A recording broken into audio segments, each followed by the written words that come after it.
He was fairly convinced that he was indeed a vampire. Now I'm just Satan himself, so not that I really care. And as far as I know, he maintains this to this day.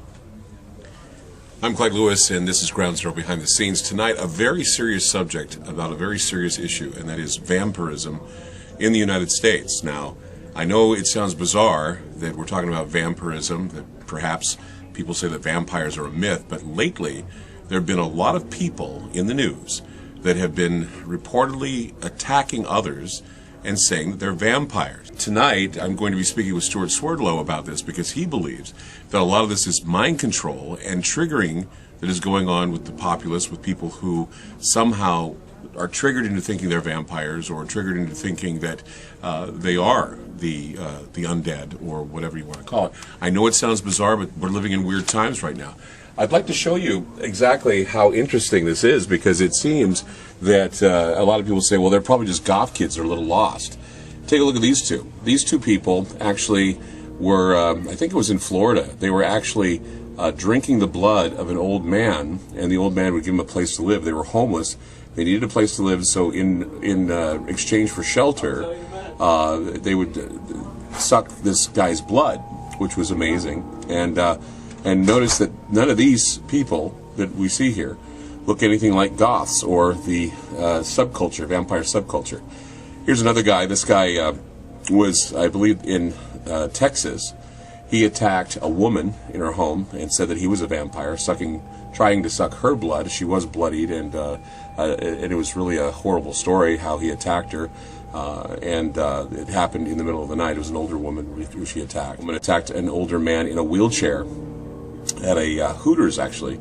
Attacked the man, was sucking his blood, also tried to bite his fingers off, telling him that she was a vampire. This girl actually believes I didn't get her jail picture. She actually had been known to attack people for blood. She believed that she was part werewolf and part vampire. So, and this girl kind of looks the part away. She's wearing the pentagram necklace and actually looks a little like she'd be a goth girl. But she, just a typical person who thinks that she's a vampire. And this gentleman, he actually, I think his name is Jonathan Sharkey. He actually wants to run for president, and he says that he's a vampire, and he also drinks blood as well. So he's a serious presidential candidate. I don't know if anybody's going to vote for him. I mean, if you're going to vote for anyone who's going to suck your blood, why don't you vote for a real vampire? This guy believes he's a real vampire. Then, of course, we began with the Vampire Clan murders. And, of course, we just began this with Rod Farrell saying that now he's been convicted of murder and burglary, and he's going to go to the electric chair eventually. But he and a group of people attacked and killed people and drank their blood, ate their flesh, and there you have their court photo. So it seems to be just some sort of a epidemic of sorts, where people, or actually young people, are thinking and acting out on vampire fantasies.